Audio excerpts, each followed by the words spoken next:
최근에 관객 수가 1,600만을 돌파하면서 2026년 상반기에 극장가를 아주 뜨겁게 달구고 있는, 가장 화제가 되고 있는 그런 영화가 있죠. 바로 장항준 감독의 왕과 사는 남자, 일명 왕사남입니다. 요거죠.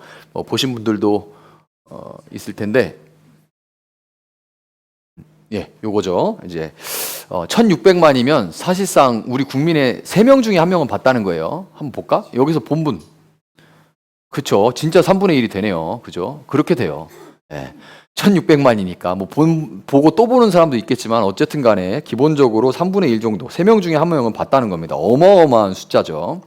자, 이 영화는 사극에서 자주 다뤄졌던, 여러 차례 다뤄졌던 이 조선의 비극적인 역사인 단종 이홍위의 유배기를 다루고 있지만, 단순히 과거의 역사를 재현하는데, 그 전에 사극이나 이런 데서 여러 번 나왔어요. 그런데 그때는 이제 한명회와 그리고 세조의 이런 그 내막 이런 것들, 그리고 권력 다툼 이런 것들이 많이 부각이 됐는데, 이 영화는 거기에 집중하기보다는, 과거의 역사를 재현하고 하는데 집중하기보다는 오늘날 우리 사회의 가장 뼈아픈 지점인 진정한 어른의 부재라는 것을 날카롭게 파고듭니다. 진정한 어른의 부재.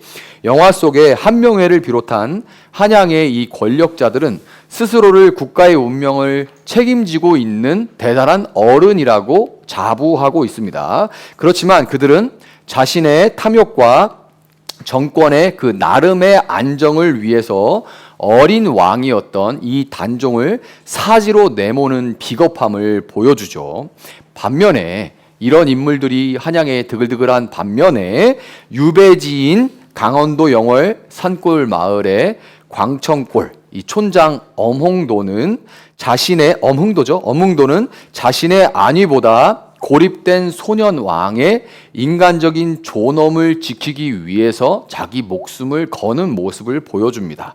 우리가 사는 시대를 흔히들 어른이 없는 시대다 이렇게 자조하고 이렇게 평가하고자 합니다. 영화는 우리에게 그래서 이렇게 묻는 거예요. 나이가 많다고, 지위가 높다고 과연 어른인가? 이렇게 영화가 묻고 있는 겁니다.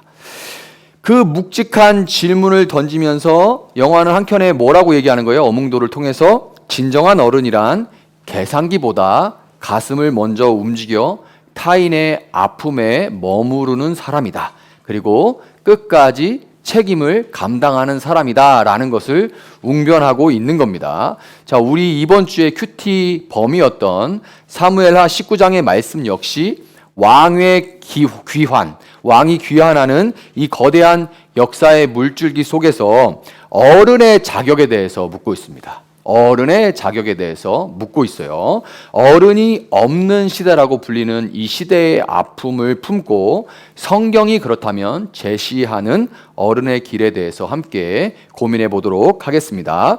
자, 지난주까지 아들 압살롬과의 전쟁이 치열하게 벌어졌죠. 이제 그 내전이 종식이 됐습니다. 종식이 되고 다윗 왕은 수도 예루살렘으로 복귀를 서두릅니다. 왜냐하면 이 지금 압살롬도 죽었고 다윗도 서울을 떠나 있는 상태에서 이 왕성을 오래 비워둘수록 국가적인 혼란이 가중될 거라는 것을 너무나 잘 알고 있기 때문에 이제 예루살렘으로의 복귀를 서둘렀습니다. 그런데 문제는 이 압살롬에게 쫓겨서 피난을 떠난 다윗이, 병력도 훨씬 적었던 다윗이 이렇게 빨리 승리하고 수도로 복귀할 거라고는 꿈에도 생각하지 못했던 사람들이 있었다는 거죠. 그런 인물들이 오늘 본문에 나왔었어요. 다윗의 긴박한 귀향길에 가장 먼저 등장한 인물이 누구였습니까? 아까 여러분 본문 길게 읽었는데 베냐민 지파의 시므이라는 사람입니다.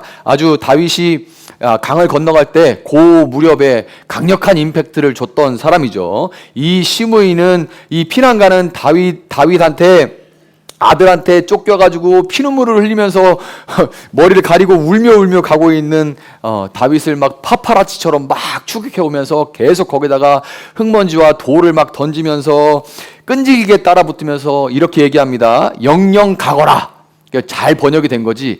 영영 가거라. 이 피비린내 나는 살인자야. 이 불안당 같은 자야 하고 저주를 뽑습니다. 영영 가거라. 이게 무슨 얘기예요?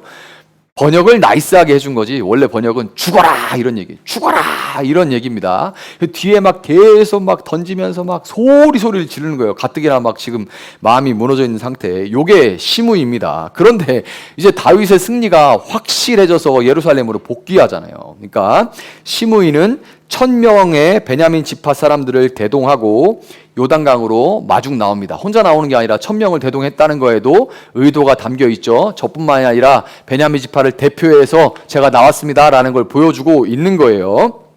그래서 그 앞에 왕 앞에 엎드려서 이렇게 말합니다. 임금님, 이 종의 허물을 마음에 두지 말아 주십시오. 높으신 임금님께서 예루살렘에서 떠나시던 날 제가 저지른 죄악을 임금님께서는 기억하시거나 마음에 품지 말아 주십시오. 바로 제가 죄를 지은 줄을 이 종이 잘 알고 있습니다. 그렇기 때문에 제가 오늘 요셉 지파의 모든 사람 가운데서 맨 먼저 높으신 임금님을 맞으러 내려왔습니다. 맨 먼저 제가 이렇게 나왔습니다. 저 잘못한 거 너무 잘 알아요. 그래서 이렇게 처음 나왔습니다. 제 죄를 기억해 주시지 마십시오 하고 막 그 앞에 엎드려가지고 막 얘기를 합니다. 그런데 여러분도 이제 좀 떨어져서 보면 너무 잘 보이죠. 이게 진정한 회개예요? 아니면 살아남기 위한 처세술이에요? 누가 봐도 명백한 처세술이죠. 시므이는 전형적인 강약, 약강, 이제 쓰는 말이죠. 약한 자에게 엄청나게 강하고 아주 혹독하고 강한 자에게는 약해지는 이런 강약, 약강의 전형적인 기회주의자입니다. 그의 회개에는 하나님에 대한 두려움도 일절 없고 왕에 대한 충성심도 전혀 없어요. 오직 자신의 생명을 보존하려는 이 굴러가는 계산만 가득할 뿐입니다. 시므이와 함께 나온 시바 역시 마찬가지입니다. 사울의 종, 그 중에서 종들을 총괄하는 이 집사 역할을 했던 시바는 자기 주인인 사울의 아들 무비보셋의 재산을 가로채기 위해서 피난가는 다윗을 속였었죠. 피난길에 오르는 다윗에게 먹을 것을 잔뜩 실어갖고 와가지고 바치면서 무비보셋이 이렇게 말했다고 말해요. 다윗에게 전합니다.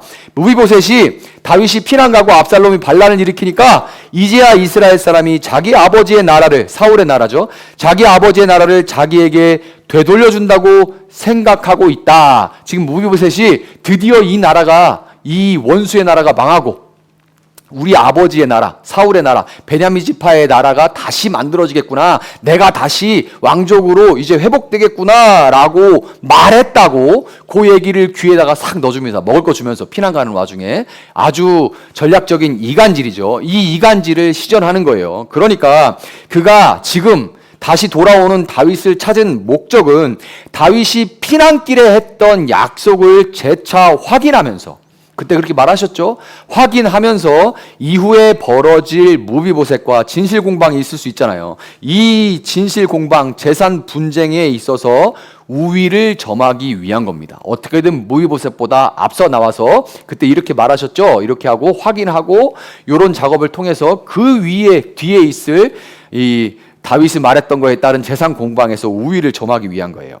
이 시므이와 시바에게 어른의 염치라고는 찾아볼 수가 없습니다. 읽는데도 부끄러워요. 그냥 이거를 성경으로 읽고 있는데도 그 행태들에 부끄러움이 밀려옵니다. 어른의 염치라고는 찾아볼 수가 없죠. 영화 왕과 사는 남자에서 한양의 관료들이 자신들의 안위를 위해서 어린 왕을 버려버렸듯이 이들은 자신들의 이득을 위해서라면 언제든지 신의를 저버릴 준비가 되어 있는 미성숙한 존재들인 것입니다. 여러분, 진정한 어른은 이익보다 사람의 도리를 먼저 생각하지만 이들에게 왕이 복귀하는 것, 이 왕의 복귀는 그저 또 다른 기득권 전쟁일 뿐이었어요.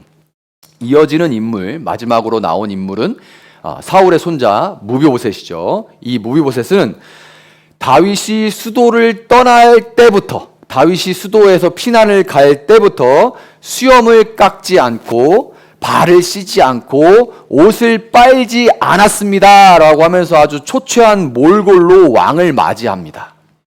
초췌한 몰골과 함께 냄새도 많이 났겠죠. 다윗이 꽤 오랫동안 갔다 왔는데 씻지 않았대요. 옷도 안 빨고 발도 안 씻었답니다. 굳이 발도 안 씻었다라는 게 성경에 기록이 되어 있어서 읽으면서 냄새가 나는 것 같아요. 그러니까 온몸으로, 냄새로 왕이 없는 동안 자기도 고통스러웠습니다 라고 온몸으로 지금 왕에게 호소를 하고 있는 겁니다. 이렇게 보여지는, 누가 봐도 고생깨나 했겠, 마음고생했구나, 몸고생했구나 라고 보여지는 그 초췌한 모습과 함께 본문 30절에서 무비보셋이 이렇게 말해요. 높으신 임금님께서 안전하게 왕궁으로 돌아오시게 되었는데 이제 그가, 시바입니다. 그가 그 밭을 다 차지한들 어떻습니까? 저는 그런 밭 이런 거 신경 안 씁니다. 왕만 잘 돌아오셨으니까 됩니다. 라고 이렇게 말하는 말을 보면 그가 정말 진심으로 다윗 앞에 다윗의 안위를 걱정했다는 것처럼 보일 수 있는데요. 그런데 여러분, 이 사무엘하를 기록한 성경 기자는 이에 대해서 의도적으로 아무런 논평도 하지 않습니다. 원래는 이런 속마음을 얘기한 거에는 성경 기자들이 거기에는 이렇게, 예를 들어 가룟 유다가 그 향유를 가지고 향유를 팔았으면 300데나리온은 많은 사람들을 도울 수 있을 것이다 이렇게 말했다. 거기다 성경 기자가 밑에다 가로치고 이렇게 얘기하죠. 그는 도둑이라 이것을 훔치려는 생각이었다. 이렇게 논평을 합니다. 성경은 기자들이 그 속마음을 기록했을 때는 이제 뒤에 사람들이 이해를 잘할 수 있도록, 읽는 사람들이 이해를 잘할 수 있도록 거기다가 이렇게 논평을 달아요. 많은 경우에 그렇게 해줍니다. 그런데 여기에는 이렇게 말하는데 여기에 대해서 아무런 논평도 하지 않음으로써 읽는 사람들이 이렇게 생각하게 만드는 거예요. 뭐냐면 보여지는 게 전부가 아니다. 그가 지금 이렇게 초췌하고 이렇게 다윗 걱정만 하는 것처럼 말하고 있지만 그가 말하는 게, 보여지는 게 전부는 아니다 라고 읽는 사람이 생각하게끔 의도를 한 거예요. 무비보셋은 어찌하여 나와 함께 떠나지 않았느냐라는 다윗의 물음에 자신은 따라가려고, 당장의 왕의 피난을 따라가려고 했지만 시바가 장애가 있는 자신을 속여서 그렇게 못했습니다 라고 변명을 하는데요.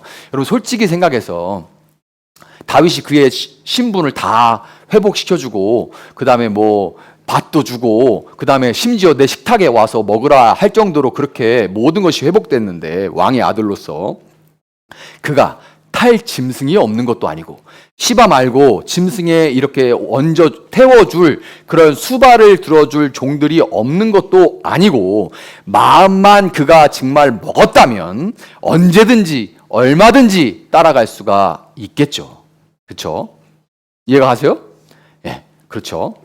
시므이와 시바 그리고 무비보셋은 모두 다윗 왕국에 속한 사람들이었고 그로부터 큰 은혜를 받아 누렸던 사람들입니다. 그렇지만 그들은 철저하게 자신의 욕심을 따라서 당장 눈앞에 유익을 쫓아가는 사람들이었던 거예요.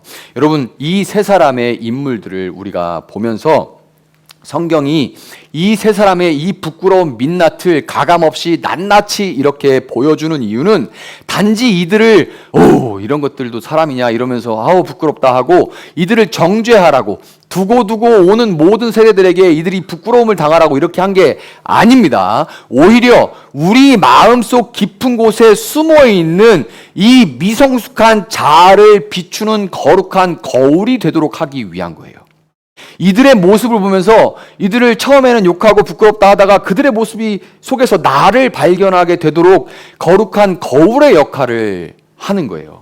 그들을 일하는 시바라는, 시므이라는, 무비보셋이라는 거울을 통해서 나를 볼 수 있도록 하는 겁니다. 하지만 여러분, 그때 여러분 기억할 수 있기를 바랍니다.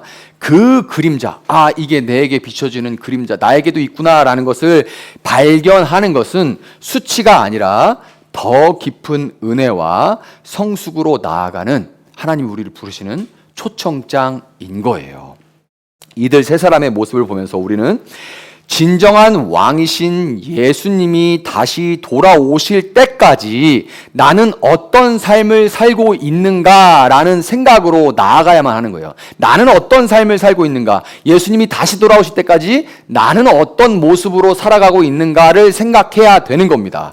우리는 일어나서 숨쉬고 먹고 입고 살아가는 모든 것이 하나님으로부터 받은 것임에도 불구하고 내 인생이 자꾸 꼬이고 내 맘대로 되지 않을 때 하나님을 탓하고 원망하면서 내가 잘못한 것들이나 나의 실수들은 생각하지 않고 하나님, 시므이가 마치 모든 탓을 다윗에게 돌리듯이 시므이처럼 하나님을 탓하고 원망하고 세상을 향해서 불평하면서 그렇게 살아갈 때가 참 많습니다. 시바처럼 남을 물고 뜯으며 이용해서라도 어떻게든 나만 잘 되면 된다고 생각하면서 주님께는 이거 해달라 저거 해달라 이렇게만 해주면 내가 이만큼 해드리겠다 내가 이렇게 하겠다라고 마치 주님과 흥정하듯 하면서 살아갈 때도 많아요. 이런 시바의 모습이 우리 안에도 있죠. 무엇보다 제일 마음 아픈 건 무비보셋입니다. 무비보셋의 마음에 우리 가슴이 아픈 공감을 느끼는 이유는 우리 역시 죽을 수밖에 없는 죄인에서 생명을 얻는 감당할 수 없는 그 은혜를 받고 누렸음에도 불구하고 많은 경우에 우리가 공동체의 아픔보다는 내 지체의 아픔보다는 나의 안위와 평안을 우선시하는 연약함이 우리 안에 있다는 것을 발견하기 때문에 그렇습니다. 이런 삶의 특징은 지극히 자기중심적이라는 것이고 그런 삶을 살아간다면 우리는 다시 오실 주님 앞에 무비보셋처럼 변명과 핑계거리가 자꾸만 늘어날 뿐 변명과 핑계거리가 자꾸 늘어나요. 여러분 주님 앞에서 정말 주님을 위해 살아간 사람들은 주님께서 이렇게 말하시죠. 네가 감옥을 방문하고 네가 배고픈 자에게 먹을 것을 주고 네가 소자에게 물 한 잔을 주고 감옥에 갇혔을 때 찾아가지고 한 것을 내가 기억한다. 그 작은 자에게 한 것이 나에게 한 것이다. 그렇게 말할 때 그들은 저희가 언제 주님을 섬겼는데요? 기억도 못해요. 주님이 그걸 평가해 주시는 거죠. 말이 없습니다. 그냥 주님이 다 아시는 거지. 내가 주님 제가 이것도 했고요를 안 한단 말이에요. 아니 그게 너무 나에게 일상이고 나의 체화가 돼서 그냥 나는 그렇게 살아왔기 때문에 그게 무슨 큰 대단한 뭐가 된다고 생각을 못 한단 말이죠. 그런데 혀가 길어지는 거예요. 혀가 변명과 핑계 제가 이래서 그랬고요. 이래서 무비보셋처럼 자꾸 길어져요. 제가 가려고는 했지만 제가 그렇게 섬기려고는 했지만 제가 용서하려고는 했지만 제가 드리려고는 했지만 그렇지만 어쩌고 이렇게 무비보셋이 되는 거예요. 혀가 점점 길어지는 거죠. 그런 이 모습이 우리에게 나타나는 거예요.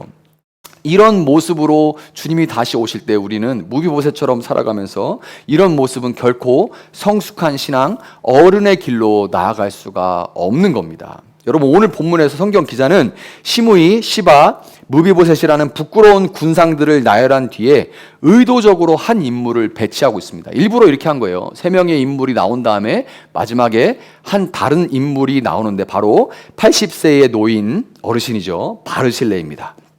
우리 작년 2부 나삼기 팀명이 바르실레인 거 작년 2부 아시나요? 작년 2부십니다. 아셨나요? 몰랐죠? 오늘 확실히 아시면 됩니다. 작년 2부는 바르실레입니다. 작년 2부에 속하신 작년 1부는 주포티입니다. 주포티고 그 다음에 바꾸고 싶으면 바꾸세요. 주포티는 뭐 마음에 안 들 수 있으니까. 근데 바르실레는 바꾸지 마세요. 정말 마음에 드는. 제가 이 말씀 묵상하다가 주일 2부 작년 2부는 주포티가 아니라 바르실레로 가자 이렇게 생각을 한 겁니다. 바르실레라는 이름의 의미는 강철 심장입니다. 강철 심장. 아이언 하트예요. 자, 굳건한 마음. 그렇게 생각할 수가 있죠. 강철 심장이란 뜻이에요. 너무 우리가 주님을 향한 굳건한 의지와 굳건한 심장을 가지고 있다는 뜻이 너무 마음에 들어요. 그는 이 바르실레는 다윗이 처절하게 쫓겨서 마하나임으로 피난와 있을 때 아무런 유익이 없음에도 불구하고 손해와 위험을 감수하고 다윗을 섬겼던 사람입니다. 바르실레는 부자였어요. 우리 바르실레들 다 부자가 되시길 바랍니다.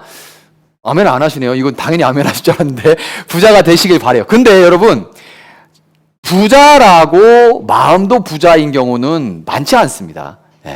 그러니까 자기 부자 제가 재산 자랑하고 가진 거 자랑하는 부자들은 좀 여러 번 만났는데 그래서 그것으로 누군가를 섬기거나 이렇게 하는 사람은 마음이 부자인 사람은 많이 못 봤어요. 근데 이 바르실레는 부자이기도 했지만 지금 압살롬에게 쫓겨오는 다윗, 자칫 도왔다가 패가망신할 수도 있는 그런, 안 도와도 아무런 상관이 없는 이런 상황에도 불구하고 손해와 위험을 감수하고 다윗을 섬겼던 사람입니다. 이제 왕권이 회복되자 다윗은 바르실레에게 함께 예루살렘 궁으로 가서 평안한 노년을 보내자고 제안을 해요. 세상 관점에서 보면 이거 완전히 일종의 롯데와 같은 대박 기회입니다. 내가 그렇게 하려고 한 건 아닌데 내가 정말 위험을 무릅쓰고 리스크를 감수하고 도왔는데 이 사람이 모든 게 회복돼서 전 왕국의 왕으로 다시 회복됐어. 그럼 난 뭐야? 이 사람 생명 살리고 모든 것을 공개했는데, 그리고 심지어 내가 저도 이제 한 자리 이게 아니고 왕이 직접 어르신 이제 저하고 같이 가서 노년을 제가 모든 걸 책임지겠습니다, 이렇게 얘기를 하고 있는 로또와 같은 대박 기회죠. 권력의 정점에서 보상을 누릴 수 있는 자리가 마련된 겁니다. 그러나 바르실레는 최고의 권세와 명예를 단호하게 사양해요. 그의 대답을 제가 다시 한번 읽어드리겠습니다. 같이 볼까요? 사무엘하 19장 35절입니다. 시작. 제 나이가 어떻게 가릴 줄 알겠습니까? 이 종이 무엇을 먹고 무엇을 마신들 그 맛을 알기나 하겠습니까? 노래하는 남녀가 아름다운 노래를 부른들 제가 이 나이에 잘 알아듣기나 하겠습니까? 그러니 이 종이 높으신 임금님께 자시 짐이 되어서야 되겠습니까? 자, 여러분, 바르실레는 이 말에 다 어간에 다 한국말로 번역되고 다 담겨 있는 것을 발견하기가 쉽지는 않을 수 있지만, 그러나 이 어간에 담겨 있는 왕이 회복된 것 자체를 기뻐하는 그 기쁨이 이 말에 담겨 있는 거예요. 그리고 그와 동시에 자신이 왕에게 혹시라도 짐이 될까봐 염려하고 있는, 그래서 사양하는 것이 진심이 그 말 안에 담겨 있습니다. 왜 바르실레가 진정한 어른일까요? 먼저는 어른은 있어야 할 자리와 떠나야 할 자리를 아는 사람이기 때문에 그렇습니다. 그는 자신의 사명을 다 한 뒤에 왕의 귀환을 돕는 이 사명을 감당한 뒤에 조용히 역사의 무대 뒤로 물러날 줄을 알았습니다. 세상 사람들은 나이가 들수록 더 많이 쥐려고 하고 자신의 공로를 인정받으려고 혈안이 되는 사람들이 참 많죠. 그러나 바르실레는 보상 심리에서 완전히 자유로웠어요. 영화 왕과 사는 남자의 어몽도처럼 그는 계산기를 두드리기보다 신의와 사명을 먼저 생각한 이 시대가 갈구하는 진짜 어른이었습니다. 다음으로 이 바르실레는 다음 세대를 위한 방패가 되어주는 성숙함을 가지고 있었어요. 다음 세대를 위한 방패가 되어주는 성숙함. 바르실레는 자기 대신에 젊은 김함을 추천합니다. 젊은 김함이라는 사람을 추천해요. 이거는 미리 이 김함을 잘 키워줘서 나라를 위해서 쓰임받았으면 좋겠다라고 그를 키워주고 있었고 그를 품고 있었기 때문에 이 상황에 툭 나온 거지. 김함이라도 좀 데려가, 이렇게 한 게 아니에요. 문맥과 그 상황을 읽을 수 있어야죠. 김함이라는 다음 세대를 이 사람이 정말 이렇게 쓰임받았으면 좋겠다라고 생각하면서 있다가, 그리고 그 나름으로 돕고 훈육하고 있다가 추천해서 왕을 섬기게 한 겁니다. 단순히 자리를 물려주는 게 아니라 자기의 욕망을 채운 대신 다음 세대를 세우고 공동체의 미래를 준비하는 어른의 책임감을 보여주고 있는 거죠. 영화 속에서 어몽도가 차가운 권력의 칼바람으로부터 어린 단종을 나름 정말 전심으로 지켜내는 이 인간적인 방패가 되어 주었듯이 바르실레 역시 다윗 왕국의, 하나님 나라죠, 다윗 왕국의 미래를 위해서 기꺼이 자신의 기득권을 내려놓고 젊은 세대의 길을 열어줬습니다. 여러분, 이 바르실레를 본받읍시다 이렇게 끝나면 이게 성경이 아니죠. 바르실레의 모습은 궁극적으로 누구를 가리키는 것 같아요? 바르실레의 모습은, 이런 바르실레의 모습은 궁극적으로 누구를 가리키는 것 같습니까? 바로 우리의 영원한 어른이자 왕이신 예수 그리스도를 가리키고 있는 겁니다. 성경의 모든 인물들은 부정적이나 긍정적이나 다 예수를 가리키고 있습니다.